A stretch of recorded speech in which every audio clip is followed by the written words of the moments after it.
Welcome, fellow adventurers, to the Razzle Dazzle Quest, a podcast where we dive into the fantastical realms of video games and pop culture, sprinkled with a hefty dose of our favorite quirks and shenanigans. Today, you will have a tale sung to you by minstrels renowned worldwide, Jared, Chaz, and Mauro. Today, brace yourselves for an epic tale as we journey through the legendary lands of the Legend of Vox Machina.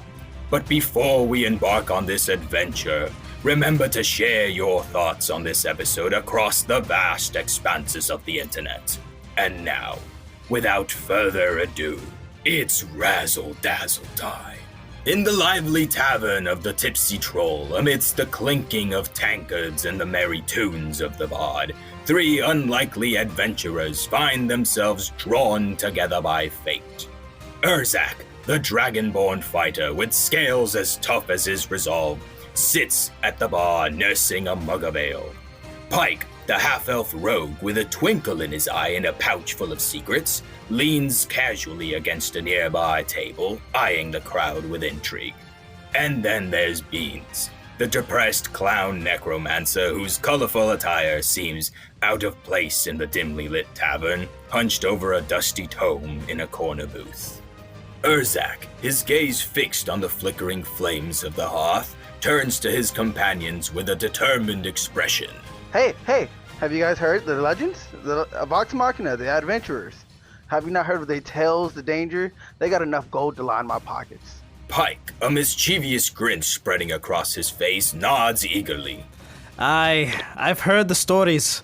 Seems like they've had more close calls than a cat in a room full of rocking chairs. But you know what they say, fortune favors the bold. Beans, his voice muffled by the oversized collar of his clown costume, lets out a sigh that seems to deflate him even further.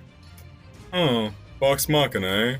Sure, let's talk about heroes while I contemplate the meaning of life through the eyes of a depressed clown. Maybe I'll find a purpose beyond juggling skeletons and entertaining drunkards.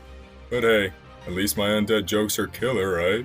As the conversation unfolds and tankards are raised in a toast to Vox Machina, these unlikely allies find themselves bound by a shared desire for adventure, redemption, and perhaps a glimmer of hope in a world fraught with darkness. Little do they know, their own tale is about to begin, filled with laughter, tears, and the occasional undead minion. I've heard about the Legend of Vox Machina. It's so far only 2 seasons long, and I think it's all right. I think it's all right. Season, and that's the problem. You got at least refer to the year-round one. They've had, from what I've gathered, some random NPC says, I believe they do have a play of sorts with 2 acts in perhaps a third one in the making. I was quite a fan of the first act, but the second one definitely left a lot to be desired. But What? I believe it's because What? No, I disagree. I mixed that up. It's the opposite. I love the second season of Vox Machina, and the first did one. you not like Scanlan going through a dragon's ass? Like, was that not cool to you? Oh no, that was super cool. Scanlan is if you want. Scanlan is one of my least favorite characters in the show. You're wrong. You're wrong. I don't find him all that appealing. Oh my goodness. Don't worry, for the rest of this podcast, you're gonna roll for everything you want. You're gonna have a disadvantage on it. No. Okay, I'm gonna roll for that not to happen. Give me a second. Okay. What do you want the difficulty to be? I'm rolling a flat 20. Okay, you know, there's a thing in you can either roll. You can either roll with advantage or you could roll with disadvantage. I'm rolling a flat 20, but let's make the DC to beat 15. If I get 15 or higher, then I pass and I don't have to do what said that I couldn't Okay, even okay. remember. Okay, Roll your dice. I'm rolling. Okay, look, you're gonna like right now. I can't. This I'm is looking at light. not what I Damn. rolled. This is not what I rolled. This is just Okay. what Google posited. Okay, I'm hitting roll once, and we're about to see it all together. I'm looking at light. Damn. Audience, he got a 6. Oh my god, it got me coughing. Give me a second. Me too. I just said the F word twice. Oh no. Oh no! Uh, What's the swearing quota on this podcast? None. Good. Good. Just like the show. Just like the play. I feel. Oh yeah, the play. All right, the play. Of course. Here's the thing about the play. I can't look. Okay, so like I said before, the second season amazing. The first season, it's not that it wasn't amazing. Yeah. It's just that you can't really blame them for this, but it felt kind of both rushed and lost at the same time. And here's the situation, right? They only had 12 episodes to do what was essentially transform a campaign, a several months long campaign, into a 12 episode digestible piece of media. And they needed to work within certain boundaries. And at the same time, I can't fault them for their story, because everything that happened was like how they played this campaign. And you can write certain things, you can have certain things ready, but the nature of D&D is that, and obviously some people play different, but the nature of D&D is that you're just kind of crafting the story as you go along. You as the DM try to be as ready as you can be, but then sometimes your characters are just going to take that story and roll wherever they want. So before we get too far ahead of it, like in case, like for, I'm sure the audience who don't play D&D, or I mean, if you're listening to this episode, you probably do play D&D, but for the people who aren't aware about the Legend of Vox Machina and how it started, would you mind explaining? Yes. So Not. I'm not saying like, here's the story of where they first started in the campaign. I'm saying like the creation of it and Critical Role and stuff. Good, because I'm not familiar with the campaign. I've never listened to that particular one. Critical Role is a group of voice actors who essentially got together and started. I mean, there's a lot of the layman's explanation is that they're a group of voice actors who got together and started a podcast where they played a campaign of Dungeons and Dragons using the Dungeons and Dragons system. I believe it was originally a different tabletop RPG system called Pathfinder, but that one was so popular that they made a different one. The second campaign using D&D was the Legend of Vox Machina, where they each they each have a character, and then Matthew Mercer is the DM and he tells the story, and each person playing plays their character.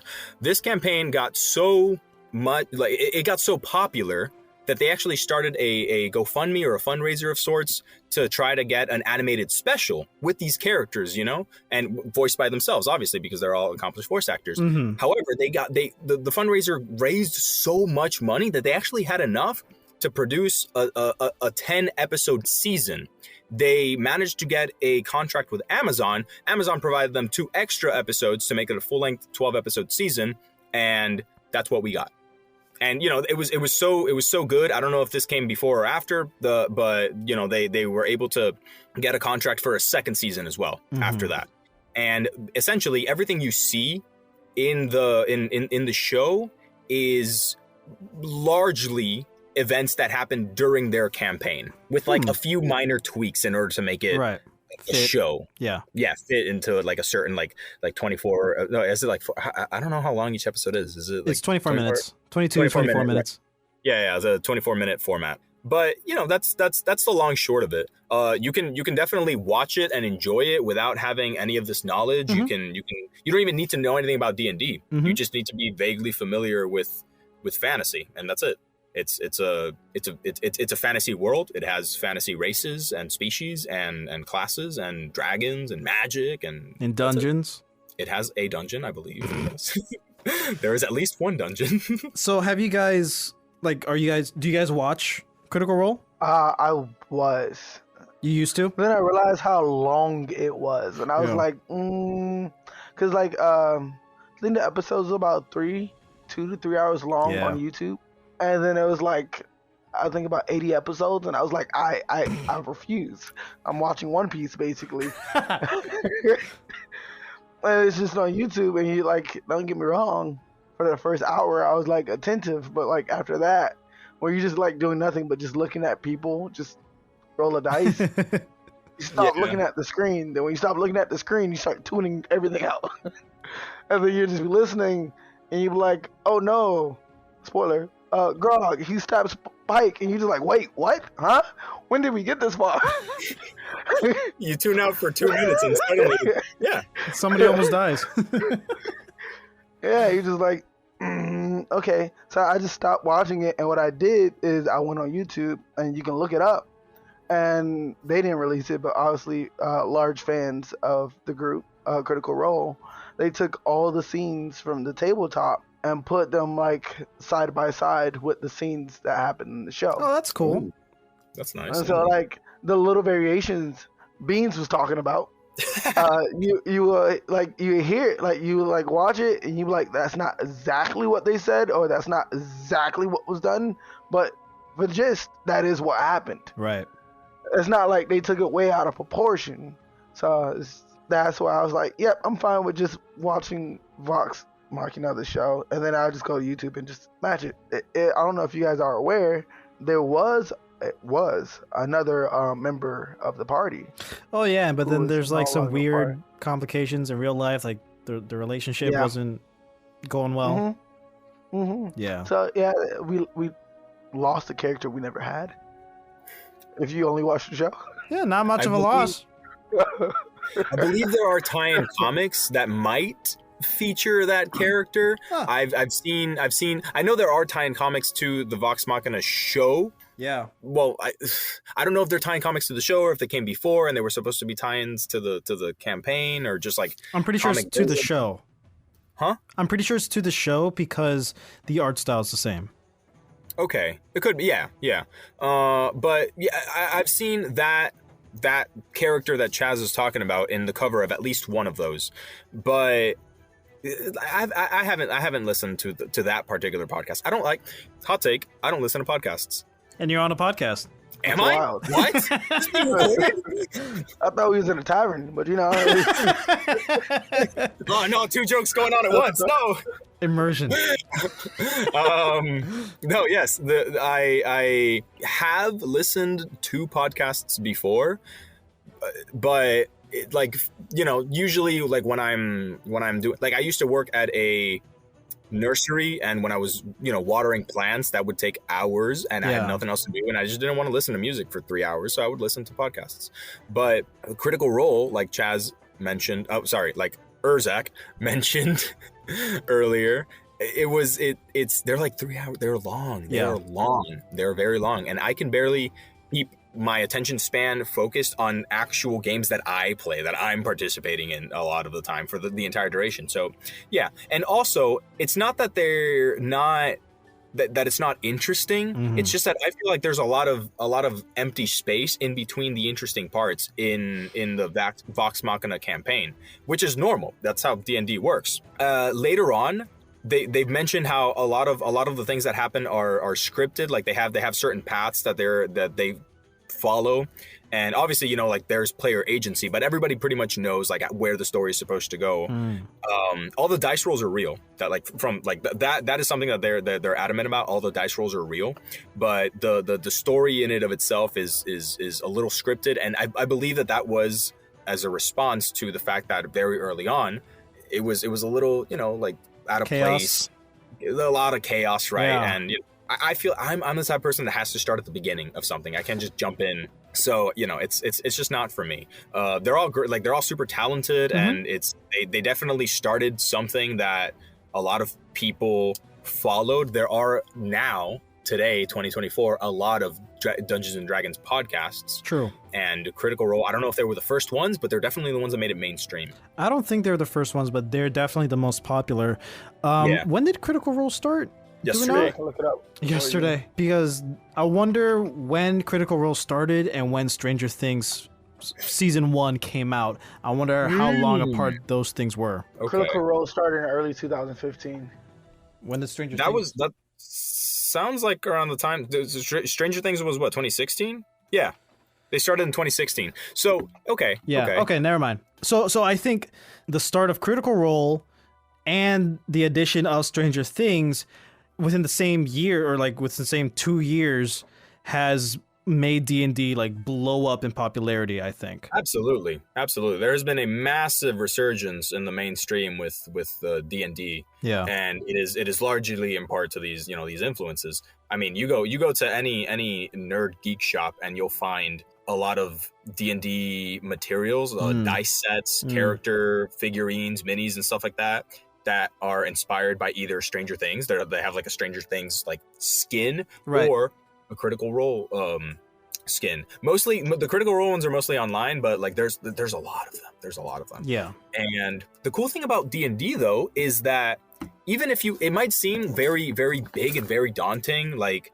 but you don't really have to know anything about the lore. There is a preferred quote unquote canon setting called Faerun, the Forgotten Realms, right? This is where technically like D&D mostly takes place. They have modules, which are pre-written campaigns that take place in this area, which is essentially a continent that has towns and lore and history and stuff. But you don't have to have it there. You can make a D&D campaign in the Lord of the Rings settings, or you can use the D&D formula for Star Wars or One Piece or whatever you want.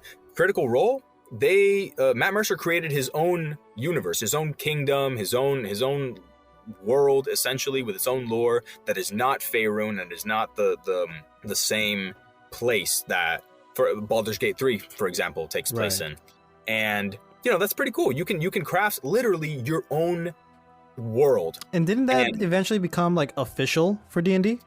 Something like that, yes. D&D Beyond, which is a D&D app and website sponsored by Wizards of the Coast, it uses so it has, like, when you're creating characters or creating campaigns or whatever, it has options, right, to add or disable Critical Role content.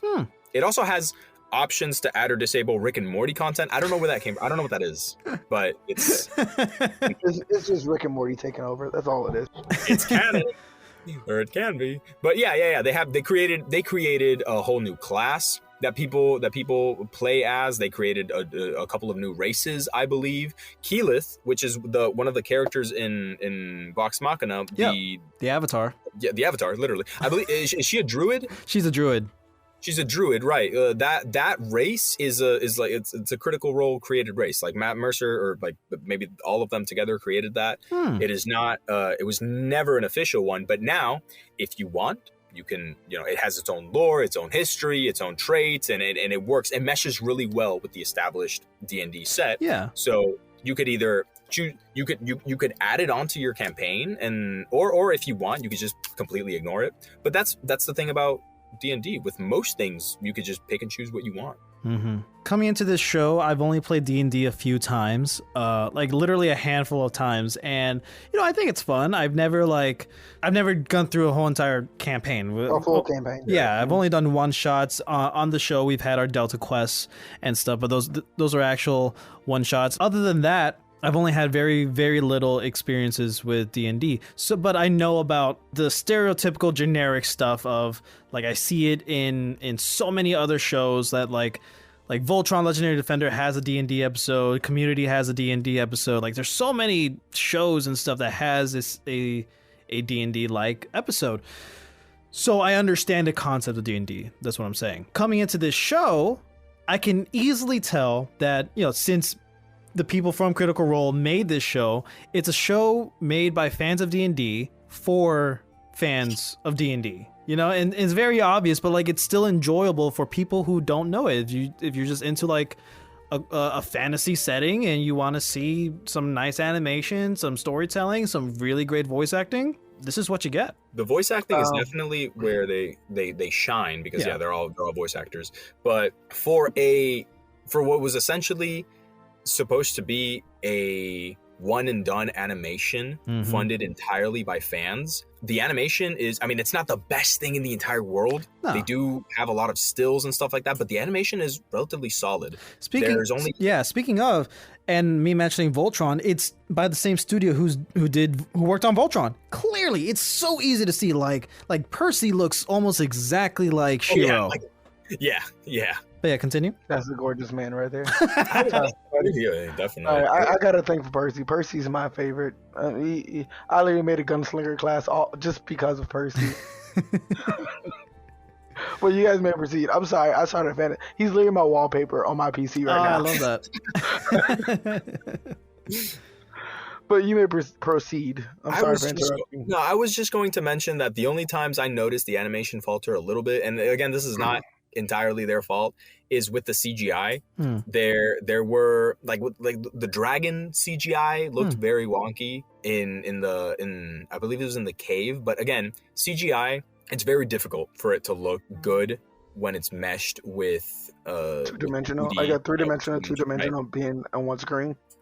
Exactly. And then when you put them both together, it looks a little off. But it's not even like, this isn't something that you can just tack onto Critical Role or Vox Machina in general, because I mean, some of the Attack on Titan season 4 had that same exact issue, where the Titans, they would, during the action sequences mostly, they would be 3D. Three-dimensional CGI. They were CGI, and they would. It just looked off, Right. But it's not like a huge thing. No, in my opinion, especially for a fan project, like it was a Kickstarter. It was, yeah. And there you go. For its quality, it's pretty damn freaking great. Yeah. To essentially get this for, well, I was gonna say for free, but you technically need an Amazon Prime membership. Do you? I do. Yes. You do. Okay. Yes. Yeah. But yeah, it's something for the fans that if you're watching this, you're either a really big Critical Role fan and you don't mind, right? Because there's nothing really to mind. Yeah. Or you're just watching this because it's on Amazon Prime, and you could just still enjoy it for the story and the characters. The characters. Boy, do I want to talk about the characters. Yeah, let's get into it. Hold on. Okay. We're gonna go back to Beans real quick on why you're about to be blocked again for Scanlan being your least favorite character. Tell me why is that? Scanlan, he's too loud. I like the quiet. He's too happy. If he should frown more often. Happy? Remember, he's a depressed clown. No, yeah. Beans is a depressed clown. I'm talking about Scanlan being happy. To me, Scanlan is like probably one of the most depressed people on this party. You have Percy as your wallpaper and you say that? I said one of the most depressed people. I said he was the most depressed. Look, one of the most depressed people. My issues with Scanlan is that at the very beginning, he's essentially a caricature.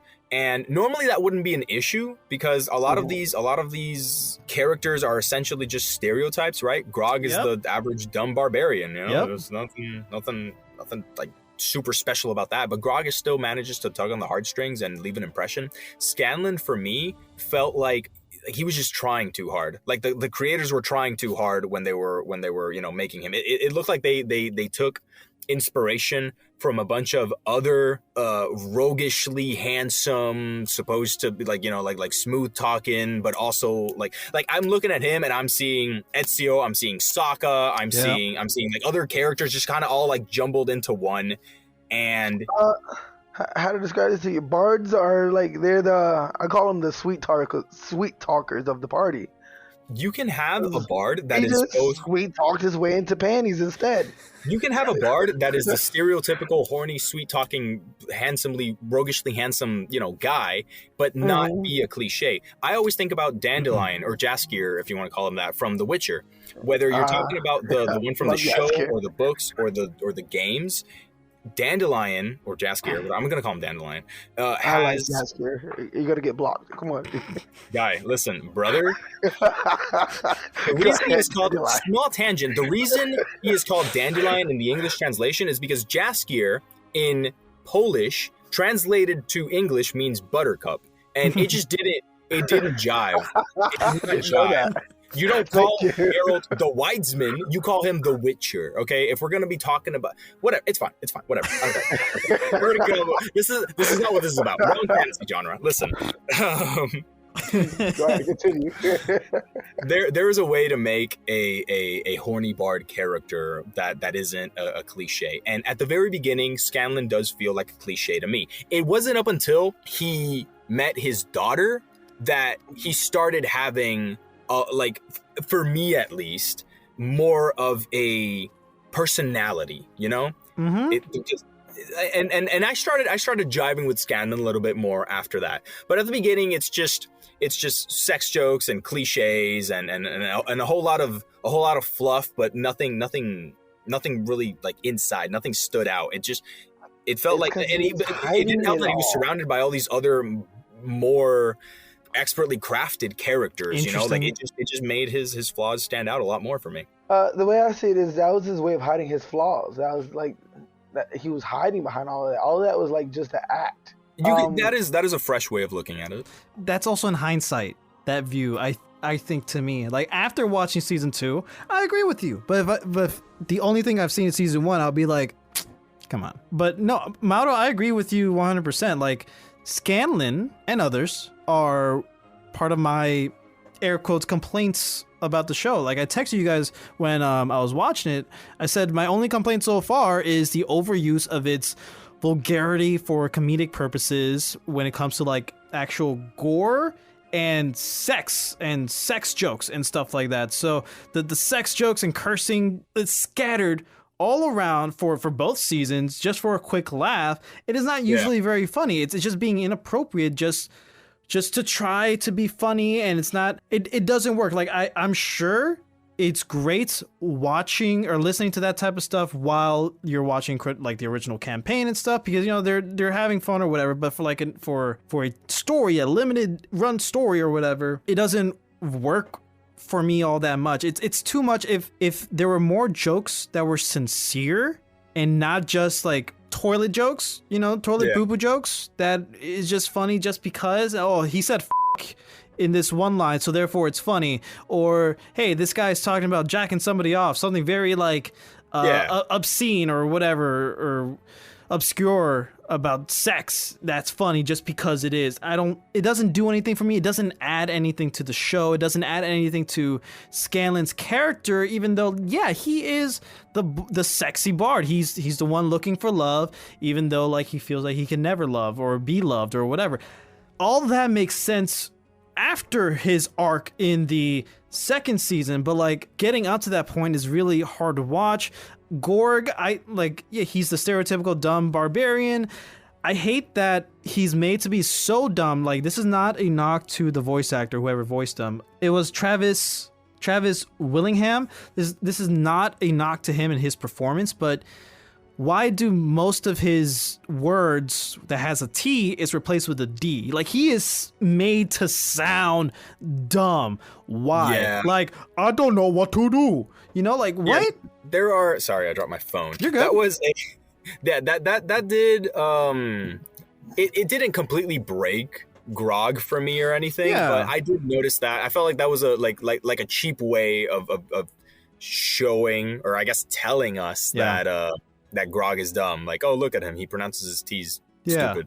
Like, I want to do this. And like, you can leave the voice, you can leave the dumb voice and have him speak like clearly, like say the letters. Sounds like an intelligent person pantomiming somebody who is dumb. Like somebody who is not actually dumb, acting like how they believe a dumb person would act. Yes. However, Okay. Go ahead, Chaz. Go ahead. All right. So my mark on this one is. Are you ready? Go ahead. Make your stand your ground. Hey, with your chest, there's a. He is a barbarian, right? He's a fighter. All he does is just swing hard, right? When you make your character sheet, when you put all your stats into your character swing hard, you know what your character don't have? Intelligence. The stats. No, I agree. I'm absolutely there. I think that was their way of saying, hey, my guy right here, he hits hard. He is dumb. They could have. There are a lot of ways to make a character seem dumb or unintelligent that don't involve. Like, I keep thinking about Fry from Futurama. Fry is stupid. Fry is dangerously stupid. Like dangerous to himself even, you know?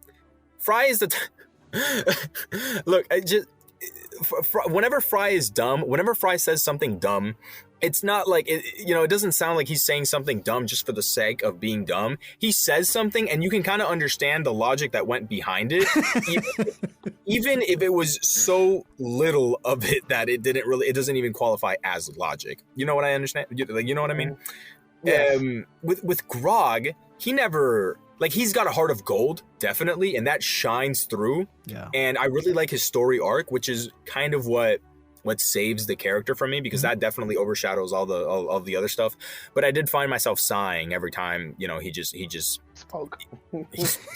not every single time he spoke, but yeah. Like when he's like in action and he's like yelling and shouting, he's like, yeah, let's do this. Yeah, he sounds fine, but it's like when he's doing it for like the funny bits, for the breaks, for the beats, it doesn't always land. And that's a nitpick. That's a nitpick at best for me. My only really real complaint is what I said before about Scanlan. Like, it's not just Scanlan, but like he's the main person who does that type of jokes. But like also, you can have a very mature show in terms of like seeing violence, seeing sex on it, seeing drugs or alcohol or whatever. We have Invincible for that, for example, right? Very great animated, mature adult show. You can have that here, and we have that. But I think it's just overused, and sometimes it doesn't always land. But like everything else, this show is exactly what it's supposed to be. I think my only other real complaint is I wish the things that happened in season 2 happened in season 1 after the first 2 episodes, because the first 2 episodes in season 1, it's like, oh, there's this big dragon, there's a mystery about this big dragon, where's it coming from, whatever. Cool, that's very interesting. This is a Dungeons and Dragons based show, so I expect to see a dragon. We get that after they kill the first dragon. Now it's this whole like Whitestone blood, whatever their names are, conspiracy thing, and the vampire, yeah, it's not bad. It's not a bad story, and it's great for diving deep into Percy, right? And it's a great story, but I think the placement of when this takes place needs to change for season 2, because in season 2 what we did get is we got more dragons, we got this whole overarching thing, which I get, but we also see actual character growth and development every other episode. Like every 2 episodes, we're focusing on a certain character and their growth and their journey as to getting better in terms of like their skills, in terms of character development. And it's great. I love season 2 because of that. We get to see more of who these characters are, where in comparison to season 1, we don't get that. All we get is for Percy. That's it. Does that make sense? I feel like you hating on Percy. I'm not hating on Percy at all. I'm not. I'm just saying, like, the only person I care about in season 1 has to be Percy, because we're seeing more of him. Everybody else, all we get is what they look like, how their attitudes are, and their powers or skills, and that's it. They're very surface level, very two-dimensional until season 2. Pun intended. Yeah. I have to give them a pass on that. I understand exactly what you're saying, Jared. I feel like the show as a whole would have benefited a lot more from doing exactly that. Switching some of the aspects from season 2 over into the first season, and then leaving the Percy Briarwood arc for later. However, I guess in staying as true to the way the campaign went as they could, because in the campaign, they actually, in the show, when you start in the first episode, that, like, during the campaign, from what I heard, that was already, like, after they had done a couple of other, adventures. They had arcs, like, that was actually not super deep, but relatively deep into the thing. Like, they already knew each other. The audience that was listening to them already kind of knew, right? So they had a lot of constraints, and they had to make a choice. And these are the choices they made. And also, they probably weren't super experienced with I'm sure they had writers and stuff like that, but there's only so much you can do. They probably weren't super experienced on making a first season, a pilot season, if you will. And they roll the dice, no pun intended, on it, and then that's what they ended up with. However, while I agree with a lot of those criticisms, I feel like it can still stand because just of how good season 2 was. By the time season 2 came along, a lot of the problems that I had with Scanlan were gone. Yep. A lot of like I cared about Percy, but I also by now cared about some of the other characters. Yep. Yeah, which what are you guys' favorite characters? Let's talk about that. No, hold on. I want to let Chaz or Ezra speak. That's fine. Yeah. Defend the show, Mirza. As you know, If you my favorite can. character is Percy de Rolo. Yeah. I'm so sorry about that. Don't be No, sorry. I What are think you sorry for? The only reason I can really say that he's my favorite character is because the amount of time we got to spend with him. Like That's he what I said, mean. Yeah. It was like the whole first season. You are not wrong at all. I'm just being a prick. I definitely agree with you. Like, if we weren't like comparing to like the podcast and campaign that they was like bring everything over from, yes, every character should have got like their character development, or at least let us understand their background before we just start throwing them into like the major things going on around the world. But Percy's my favorite because I didn't know there was gunslingers, and I also do like the fact that he was teamed up with a demon? You call it a demon? Yeah. Yeah. So he was teamed up with a demon, and I liked his abilities that he had with the demon. I was very hurt that when they got rid of the demon, he was just a man with a gun. Right. I thought he was a lot cooler, with the shadow walking ability. Of course. Yeah. Yeah. Some darkness to him. Yeah. That's like the I whole. liked him better before the arc. Like no, I liked him as a character after the arc, but like before the arc with all the shadow and the mask. mystery. And all that, Yeah. oh my god. Yes. Like one of my favorite things that like it brought me chills is like when I forgot they were like announced savior of the towns because like they killed the dragon and Yeah. everything, and they went to like the castle where their guests were, and that's where they were sitting at the table with the Briarwoods, right? Yep. And then they was like doing their little sneaking around, and then they was outside fighting, and the Briarwoods left without the driver of the chariot. And it was the moment that gave me chills. Yeah. Was watching smoke leave from Percy's Yeah. body, and I was like, "Oh, I'm sorry. I thought this man only shot a gun. What else does he have?" The mask came out, the voice changed, the eyes changed, and I was like, "That's my favorite character right there." Yeah. I don't know why, but it just called my name. No, I get it. It's very cool and mysterious. There's some darkness to him, and we want to know why. And I get it. That is Percy's character is great for all those reasons. And then his internal conflict wasn't like great, but the fact that he just wanted revenge for what was done wrong to his family. Yeah. To the point where he subconsciously allowed a demon in. Because as it showed, he was unaware that the demon was there possessing him. Yeah. The demon was able to like the trickle in thoughts here and there, which helped him create the gun and everything, which I'm pretty sure he'll always appreciate the demon for. But everything else, the demon can just mess off. And to the point where he was fighting his sister, and then the demon was able to convince him to fight the entire team of Vox Machina. Yeah. I knew Percy was strong when he can take on. Granted, the team was holding back, but for him to do the team the way he did by himself, he would be more. He'd be a lot better in combat if he had his demon abilities. Of course. Yeah, without a doubt, because that gives him a little bit more of an extra edge. But just imagine if we got what happened in season 2 in season 1 after the first 2 episodes after they killed the dragon, and he kept those demon powers like the shadow and everything, and he uses that throughout the entire season, and we haven't gotten to him yet, and it's just a mystery, and we just see moments of how freaking awesome he is because of it. And then in season 2 we get the whole Briarwood story, and I'm just saying. No, you're right. Because let me tell you how a lot of things would have been handled on site if he had his ability. That's so true. That's fair. Like this man, his gun would have had names and had them removed in the same second. It'd be wild. And I do love that feature. It would have continued to corrupt him, right?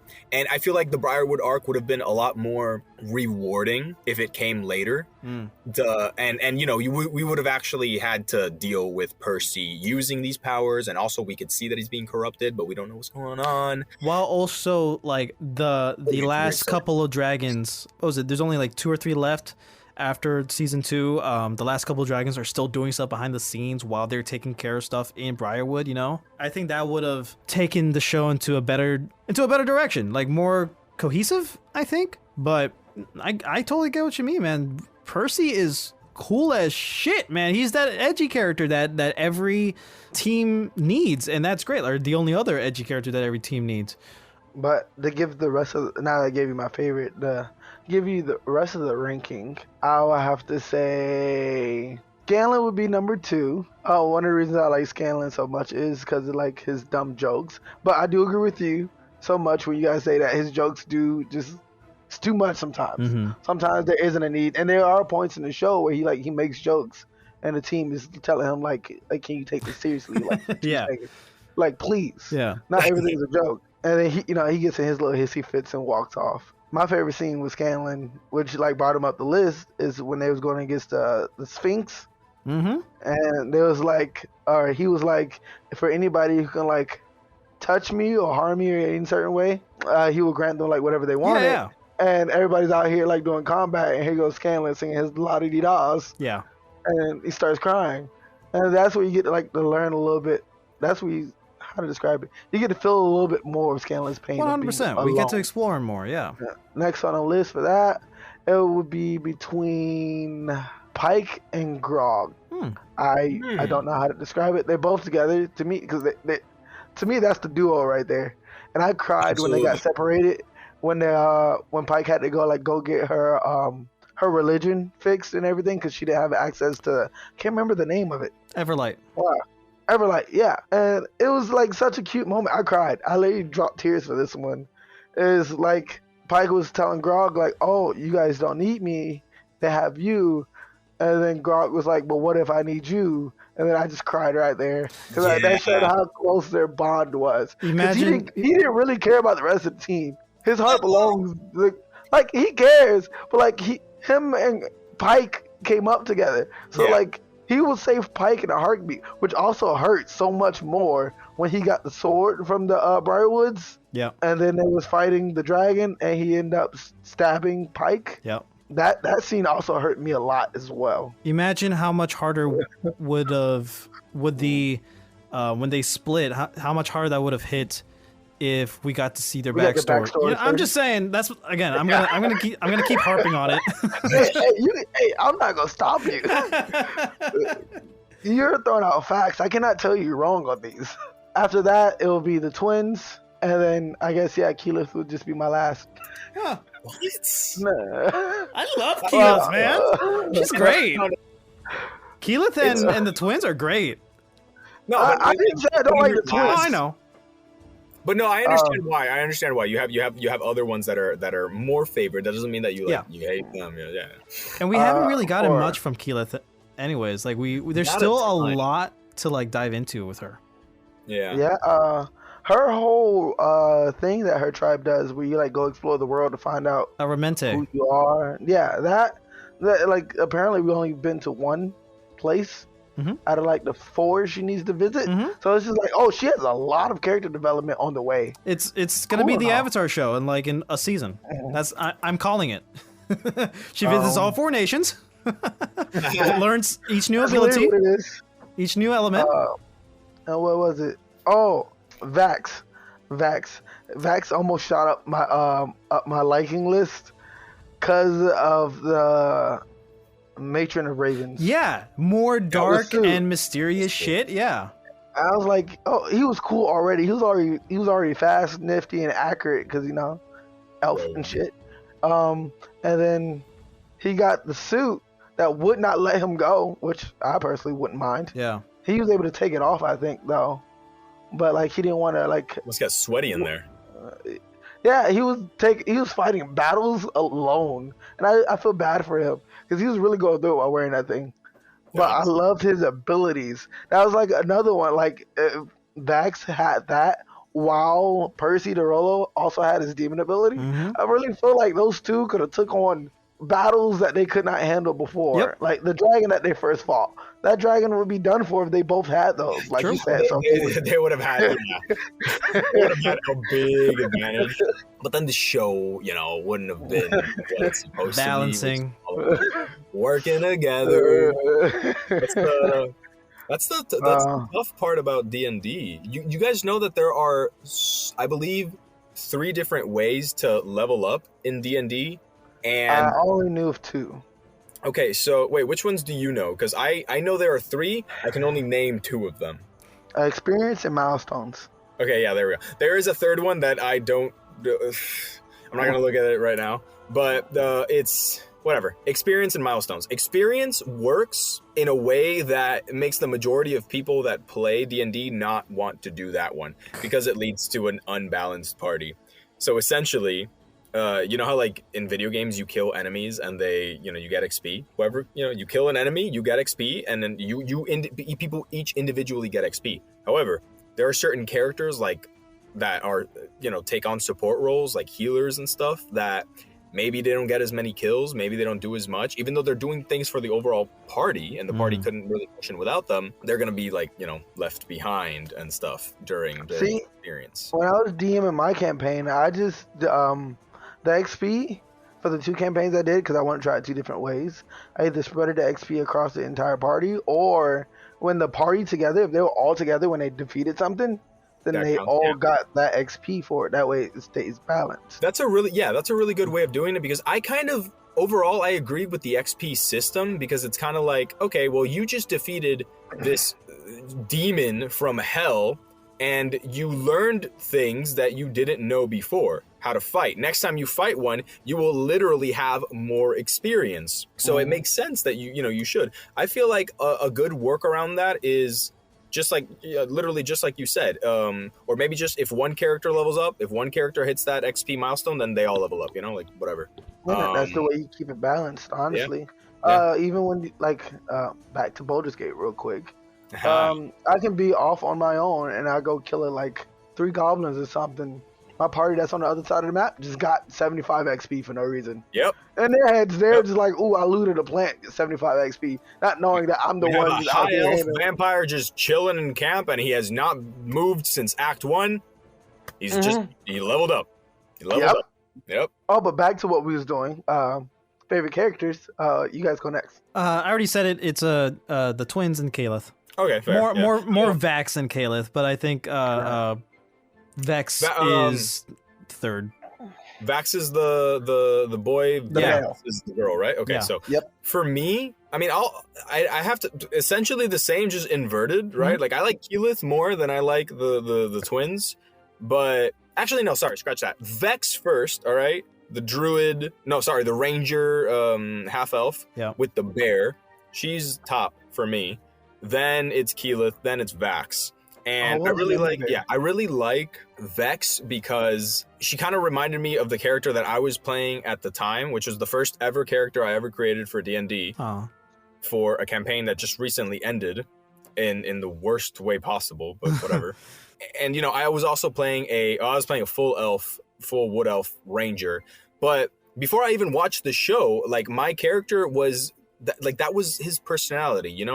He cracked jokes at times, but he was mostly like calm, collected, in tune with himself and with his abilities, and he was always serious and focused during a fight. And when I watched Vox Machina, I looked at her and I'm like, oh, she's me. She's me.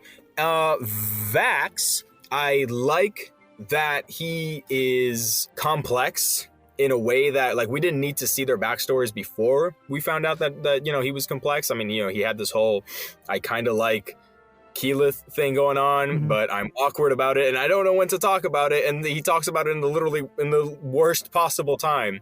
Where even like what I was saying as the audience, or I'm like, this is the worst time you could have possibly brought that up. Keyleth went ahead and said it, and then that's another thing. And that's what happened in the original campaigns. Like a lot of these key moments and like funny moments, even like when they're trying to open that like one door behind the bar or whatever, like stuff like that actually happened. And I'm glad that I'm glad Critical Role wanted to make sure that these elements were implemented. Like a running bit throughout the show is like, I hate doors. Doors suck. Yeah. That is a thing with most D&D campaigns. Period. A lot of DMs will make doors either magical or like set them up with like a trap of some sort, or you don't really walking up to a door in Dungeons and Dragons is The scariest is thing. hit or miss.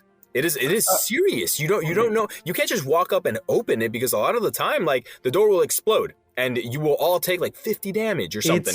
It's literally Schrodinger's cat. I think I said that right. Yeah, Schrodinger's cat. What was it? I can't remember the name of them. Most times in D&D, they're chest. Oh, mimics. The mimics. Oh my god. There you go. Yeah. Mimics are like That too. terrible things. But this is the way I made mimics friendly for like the campaign that I had my wife and friends play. Mhm. Is I was gonna allow them to like they all gave me their backstories. I was gonna give them like some type of trial to go by, and if they succeeded in the trial, they get a mimic, and the mimic will be any creature they want it to be, but it'll be leveled up to their stats. So it's gonna be like a friendly mimic instead. That way you can help with how to describe it, fighting creatures that need larger parties in a party of like 2 or 3. That was my way of being helpful. So like mimics, it just made me think of that. Like when you said doors untrustworthy, mimics are also untrustworthy. I haven't run into any mimics in any of the campaigns that I've played, but hold on. So the person that is DMing my current campaign, Yes. very good friend of mine. He's an amazing DM. This is his first time DMing as well. Well, I mean, he DM'd a one shot before previously, but this is his first time DMing. He's doing And better than me. The only time I ever played Dungeons and Dragons was as a DM. So here's the thing. This is why he works so well as a DM. He was a player first in the previous campaign that we were playing with a DM that at first was the one that got us all excited. He was like really into it, and he got us all into it, and he got us all excited, and he got us together and started playing. But I guess it was a phase because towards the end of the campaign, he was just really like just kind of Burnt out. checked out. Yeah. And the way that campaign ended was we all just rolled like a D100 while we were in the middle of a battle to see if we could if somebody the joke was, hey, what if I roll a 1 on a D100? Will Merlin, the wizard, just open up a portal and take us all home? And he was like, yeah, fuck it. If anybody rolls a 1, I'll do that. So everybody rolled, nobody got a 1. And then just as we were continuing, I'm like, you got to roll. You're part of this party, technically. He rolled. He got the 1. And then it wasn't Merlin the wizard. To his credit, he had somebody like that was part of the story that had this power, like just send us all. He was like, you guys don't belong here. Send us home. and then that's it. He was like, yeah, hiatus. I don't want to do this anymore. So Gabby stepped up. Gabby, my friend, the current DM. And because he was a player and he saw all of the wrong things that the previous DM did, he, found a way to like make things better. He doesn't take the game. He takes the game seriously, but things inside, if somebody does something like just out of the bloom, crazy, whatever, he'll go along with it. And that's kind of how I would like to deal with mimics. I mean, if somebody like if I was playing, right, I would like any chest that I run into, I would probably just like try to shoot it, or if there's a spellcaster, just Quick little zap. Oh no, zap it. Yeah, there was important documents inside. Damn. But if I'm DMing and somebody just says something out of the blue and they're like, I would like to talk to the chest, I would probably just have the chest go, hey, what's up? What's going on? Oh, you're in it? Yeah, I'm a mimic. Yeah. Are you gonna eat me? Probably, yeah. I know, you could probably just like talk to the chest. I feel like you should talk to doors and chests always, all the time. Who knows? Maybe your DM's cool. Just go up to the door, don't even touch it, but just be like, knock, knock. Just say knock, knock. The door opens and it closes. Like, wait a minute. But I wish I had the experience your DMs had. My wife and friends wanted to play because like the whole Vox Machina thing and then Stranger Things. So like as you guys said, Dungeons and Dragons growing. Yeah. Nobody was there to teach me. So I literally have these 3 textbooks right here that just shook my entire computer. And I've read through all the pages of the Monster Manual, Dungeon Master's Guide, and Player's Handbook. That's the way I had to learn how to play this game. Am I still relatively rough on the rules? Absolutely. This is a lot of pages to remember. And then that's when I learned about the flexibility, and that's what made me come up with like the mimics idea of like not all mimics have to be bad. Yeah. They were like, because like they wanted to fight like dragons, and I was like, you can fight like this 1/1 dragon, like this it has 1 HP, you're gonna kill it in 2 seconds, or I can have you fight a real dragon. You're not strong enough to fight it with just the 2 of you, but if I give you like a mimic to help you out, or you control their abilities as well, then the dragon was more durable. Did they win? No, but. My plan was never to let them win against the dragon. It was to let them get a decent fight in. And then to make them stop asking you to fight a dragon. It's like, you want to do that again? Oh, but back to Vox Machina, because we got sidetracked.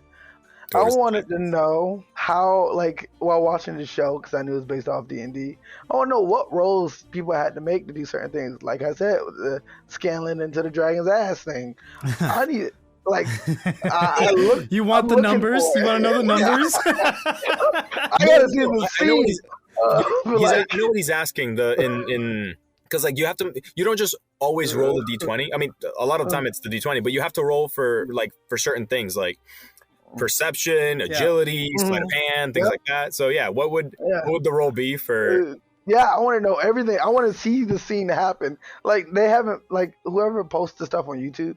They haven't showed me that yet, and I'm just like, I refuse to search through 180 hours. No. Get paid to find the one scene. How about this? Go on the wiki in your, when you have the time, and look. Maybe they have episode descriptions for each critical role episode, not Vox Machina. Their critical role roleplay sessions. Oh, I see. And yeah, maybe He did that at the end of season 1 when they were fighting? No. Season 2. Season 2, at the end of season 2. If you spend enough time on the wiki, you could probably get to the... Yeah, you're like, okay, so this is during the end of this arc, right? Or maybe just straight up go into Scanlan's wiki, right? The critical role one, again, not the show, because it might be different. And it might tell you exactly where, like which arc, I guess, it happened in, or which episode or whatever, and then you just go into that episode and skip around until you hear like a familiar, the dragon is here. Okay, cool, whatever. Or just make a Reddit post. Make a Reddit post. Yeah, right. Yeah, just go to. When I find it, just send it to you guys. Another thing about the show, I love how far the cast have gotten. I don't know if you guys have watched recently, or not recently, but like within the last 1 or 2 years of like little clips of the podcast and stuff. But they do like performances is the best way I can describe it to you. Okay. Like they have, if you look it up, it's like a concert. They're literally just sitting all at a table on a stage, and then there's just like hundreds of people in the crowd. Oh, I see. Like a panel. Watching them play D&D. I was like, do you know how like good it must feel to know that you went from playing this in your kitchen to like now I'm scheduled in 4 hours to play D&D. I have hundreds of people watch me, and God knows how many on Twitch streaming this. That's true. Very like props to them. Honestly, they've definitely come a long way. I have to like applaud them for everything they've done for the resurgence of D&D in like modern day. I believe that like I'm almost certain that one of the main reasons I'm even playing D&D now is because of the butterfly effect that they started back in 2015. And it's also a lot more accessible now, right? Like a lot of people like back then, I don't know how the fandom was back then, but I know that there are tabletop RPGs today like Warhammer 40K where the fans are not very receptive to new people coming in. Gatekeepers. Right? Yeah, essentially, some like that, or just they're just very, very uptight about it, and like the D&D community is not like that at all. They're very welcoming.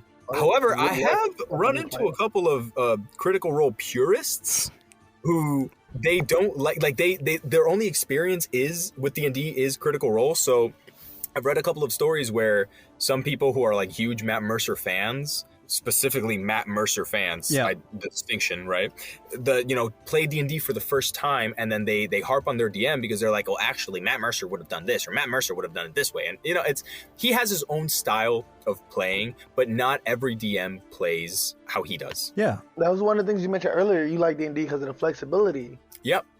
Which also, I think you're doing fine as a DM. I mean, just from what I've heard, there's no wrong way to do it unless you're like actively breaking the rules. Like if somebody rolls a natural 20 on an attack and the DC was 15 and you just lie and you're like, no, it doesn't hit it. Like, I guess that's the wrong way to play it. But other than that, like I can tell you the worst campaign I've had. The first campaign was terrible. Hold on. I have the boxer right here. I've also bought a starter kit. What was the name of this campaign? Shit. Oh, okay. Whatever. It was like Pandora's treasure, some shit like that. It was a module? How'd you fuck up a module? No, it was a starter kit. Oh, okay. Never mind. Because the module story is already written, you could just kind of... Yes, it's already written. Don't get me wrong on that. So, my party, they were going through, like, the woods, and they found the merchant's horse and stuff dead, and they got caught in an ambush. 4 goblins versus the 4 people, right? Okay. So, you know how there's a dodge action, right? Oh, dodge, yeah. Yeah. So, do you usually give the enemies a dodge action? Usually it's not super fun when the enemies just keep... it kind of drags it out. I'd like to forget that they have Okay, hear me out. If you want an enemy to stay alive for plot purposes, sure, maybe but so hear me out. That's my first time ever DM, being confused on all of this. I definitely knew a lot less than I knew now. I had the goblins dodge. Awesome. Let me tell you how 3 goblins were alive and the whole party was dead. And they were yelling at me, and I was like, bro, I don't know, these are the rules. Well, the flexibility of D&D comes with the fact that you make the rules. See, I didn't know the flexibility then. At that point, I was flipping through pages mid-campaign, reading it to them. Oh, I'm so sorry. I was by the book. I learned. Here's a good tip. And this is just for anybody listening, not just Urza. Urza looks like he's gotten it, locked in now. Anybody listening, if you're playing D&D or you're DMing or whatever, a good rule of thumb to see whether or not you're doing it right is if people are having fun. If you're not really adhering to the rules all that much, if you're letting things slide, but everybody's generally having a good time and you're having a good time, then you're doing it right. If you're being super rules lawyery about it and everybody's just groaning and the characters are dying, or you know that if you do it this way, the characters are all going to die, then that would essentially be playing it wrong, if there's even such a thing. Flexibility. Hey, you all have to learn. Now you have a fun story to tell. Oh, I lied. I also played another campaign where I was DM and a player at the same time. God. That's tough. And let me tell you how great that went. I was fighting zombies on a wet, slippery rock because that's what the preset gave me. Yeah. And I forgot what happened. I was a gunslinger. I don't know how a zombie got close to me, but it did. And it hit me hard enough for me to knock out. And every time I rolled my saving throws to get back up, that same zombie would come back and knock me out. Now, I want you to understand. Hold on. Your character, your DMPC? Yep. At any point, you could have just chosen for the zombie to focus on somebody else. Let me tell you, that's not the way my mind was working then, okay? And so there was 3 zombies, and I'm playing with one other person at the moment. Because we was like doing like a little mini thing. It was fun. She was handling 2 zombies. Let me tell you how she's a healer with no true attack ability. But she's killed one of the zombies. And the other one's just still fighting her. And I'm over here. And the way I pictured this scene is like I am unconscious. The zombie has me jacked up by the shirt. And the moment I open an eye, he just shook me hard enough to put me back to sleep. That is hilarious. That is the way I saw it. There are ways around that too, but it's the more I do this, the more I learn. Yeah, exactly. Those are my no 2 better rough teacher than experience. Those are my 2 rough times as DM and then DM and player. Everything else has just gone relatively well. Well, how excited are you guys for? Is Vox Machina even getting a third season? I believe so. I haven't heard anything about them saying negative to it. So if there's It is greenlit okay, with a possibility of more seasons coming out. oh, Hope so. I'd say 4 seasons is enough. Really? I feel like that would be a show. Yeah, Well, they like could, if they do it right, 4 seasons will be enough. Oh, fair. But if they wanted to, they could go for a while because the campaign, Yes, it's like One Piece. something like that. But I mean, hold on. Unlike One Piece, these characters actually grow. I don't know if there are time jumps or if they're just. Whoa! Oh no! Wait. Whoa! Pause, Whoa! pause, You're talking to a One Piece fan. pause. Come on. Pause. Nope. Let me defend. Hold on. I love One Piece. Okay. There's no One Piece memorabilia in here to just pause. Grow physically, as in these characters age. Okay. Luffy has been 19 since 2012. Okay, Luffy is now 27. Calm down. that is what I meant was that in One Piece, okay, Dressrosa took like 4 years. That was 2 days. 2 days in universe. It took like 4 years for the arc to complete. Okay. Time moves relatively slow in One Piece. That is what I meant. These characters in Vox Machina, they grow as in like currently, like if you go into Vax's wiki or something, it says that he's like 40 something, you know? Percy has like a kid. Spoilers alert. Whatever. Like Percy has a kid with somebody, I guess. I don't know. The campaign, I'm guessing it has gone on for a while and there have been like time skips and stuff like that. Like maybe they could, like if they genuinely wanted to, they could continue this campaign for a long time. But I agree with Urza that if they do it right, then yeah, 4 seasons would probably be enough. I like shows that do that. Black Sails and Breaking Bad are 2 examples of really good shows that did not overstay their welcome. They did what they told the story they needed to tell, and then they ended it, and then that was that. Yeah, I'm very excited to see where the Chroma Conclave arc. I mean, I know where it's gonna go. They're gonna win. But like how? Like I'm excited to see that. I'm excited to see them find more dragons and stuff like that. Like with there being like 2 or 3 other dragons in the Chroma Conclave, they can go for another season or 2 with just that. I think. Plus like side arcs for each of the characters.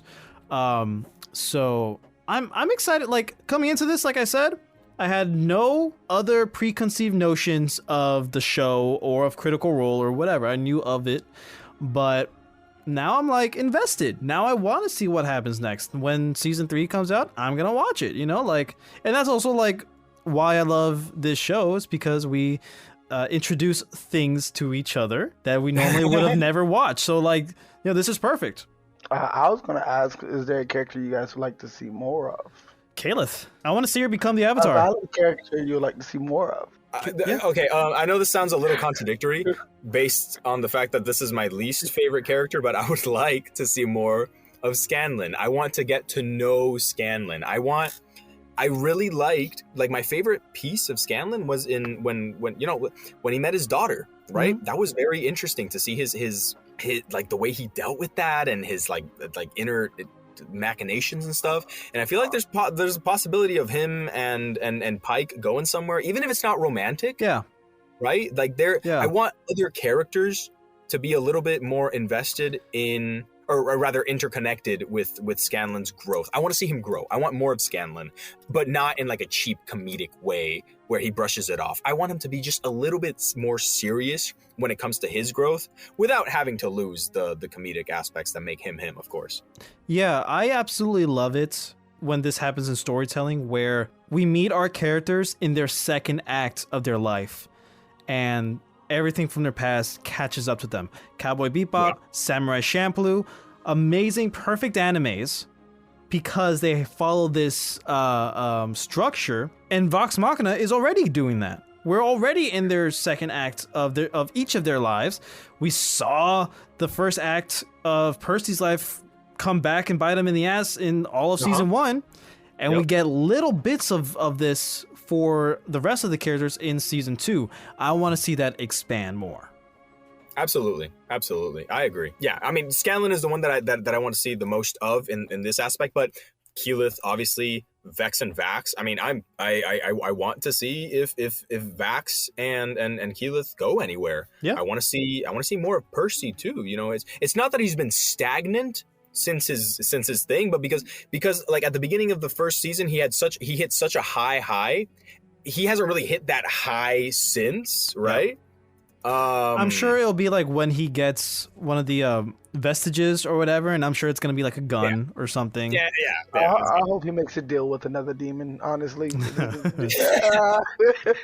Human error, human nature. Even though she's at the bottom of my list, and I did just talk down on her, Keyleth is also somebody I would like to see more of. Especially, I want to know what happened, like the full story of what happened to her mother. Yeah. When she went on her, I'm not great with this name, but the trip they go on. Aramente. There you go, the Aramente. I want to know, like, what happened to her mother? Where did she go? Yep. Why such things happen? And I feel like I'm wrong, but at the end of season 2, there was something that happened that corresponded with like the footsteps she was following. Like she was almost in the same footsteps her mother was in. Yeah. So it's like she's going to find out. That seems like the steps she is taking. Mm-hmm. But I would like to see more of that sooner than later. Yeah, I agree. Other than that, I got nothing else really about any of the other characters. Yeah, so for final thoughts, to bring this to a close, it's a great show. It's surprisingly good for someone who's not a D&D fan. Like I said earlier, this is a D&D show made by fans of D&D for fans of D&D and like Critical Role specifically, right? If you love Critical Role, if you love D&D, you're gonna love this show in a lot of different ways. But also, if you're not into that stuff and you just like, you know, cool fantasy settings, like Zelda, if you're into Zelda or whatever, if you're into The Witcher, you know, if you're into any of that stuff, Baldur's Gate, you're gonna like this show. It's a good show. It's solid. I definitely recommend it. I mean, Yeah. I would recommend it to people who aren't even into the fantasy genre. But I feel that if you aren't very familiar with D&D, but you would like to get a feel of how it goes, this is a very good segue into D&D. This is a very clean way to kind of see how a campaign could go. Yeah. And D&D is a lot of theater of the mind, very, very imaginative. So Improv. yeah, as well, you know. So you can kind of base a lot of what you do and who your characters can be based off of this. It is important to keep in mind that depending on who you play with, a lot of DMs and players have different play styles, but it is I feel like it is a very good segue into the world of D&D. You know, it is something that I would recommend to people who maybe aren't super acquainted with D&D. I feel like it could, and even if you've never had the inclination to try D&D out, maybe you know your mind will change after trying Vox Machina out. And even if it doesn't, it is still a solid show that I feel like could stands alone. You know, stands on its own 2 feet. And so, noble lords and ladies, as the hour grows late, our revelry draws to a close. We extend our gratitude to thee for partaking in yet another exciting chapter of the Razzle Dazzle Show. Pray do not forsake us in thy thoughts. Share thy musings upon this tale in the vast realms of the internet.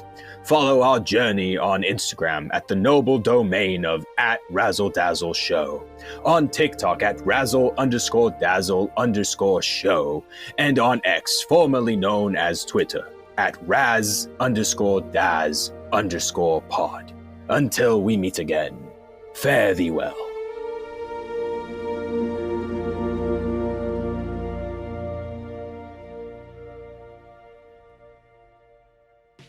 Next time on the Razzle Dazzle Show. Dude, have you tried going back a game after playing Arkham Knight? It is jarring as hell. Yes. It is so Yes. jarring. We'll get to Knight, but After I beat Night, my first playthrough, I went back to City just to like do cleanup work for the Riddler stuff. I know. It's I know. rough going backwards, but it's so much fun going forwards. And I haven't touched Asylum since I beat it. I haven't touched it. I'm not going to. No.